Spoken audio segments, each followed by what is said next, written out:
From the Newstalk ZB newsroom, this is Newsfix. In this update, this weekend's cold snap has seen Wanaka as the coldest town overnight on -4 degrees, with Taumaranui following closely at -3 degrees. NZTA closed State Highway 8 between Twizel and Fairlie and State Highway 80 between Lake Pukaki and Aoraki Mount Cook due to snow. Met Service meteorologist Surprise Mashongo said Canterbury is expected to see some more snow today.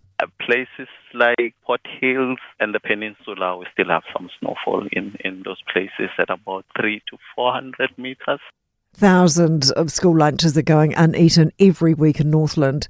Figures from the Ministry of Education released to our newsroom showed in March and April this year, 236,000 lunches were delivered to Northland schools and more than 17,000 of those were uneaten. Taipa Area School Principal Lisa White said quality was the main reason students weren't eating lunches, saying some meals can be too dry with not enough sauce. The Ministry of Education says the number of leftover lunches is closely related to attendance. Belief an overhaul of the construction industry's education and training could help reduce mental distress.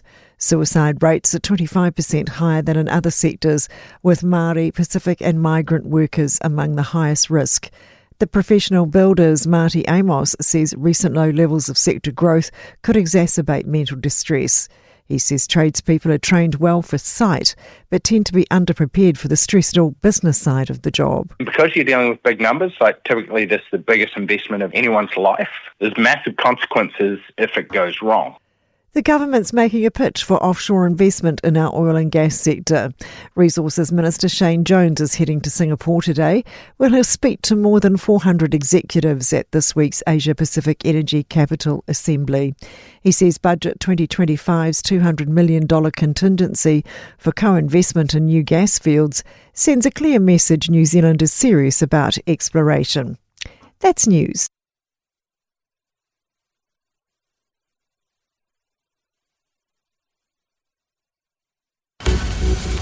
In sport, Warriors captain James Fisher-Harris is refusing to draw comparisons between his NRL club and his former Penrith Panthers side. It comes as the team sits second on the table after a 30-point win over the Sharks in Sydney.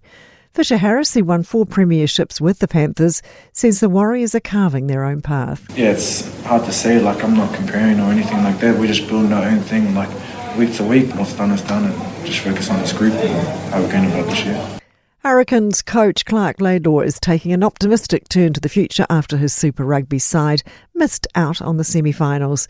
The Hurricanes were eliminated by the Brumbies in Canberra, the third time in 4 years. Their seasons ended in the Australian capital. Laidlaw says the flurry of injuries facing the squad this season has created strong depth for campaigns moving forward.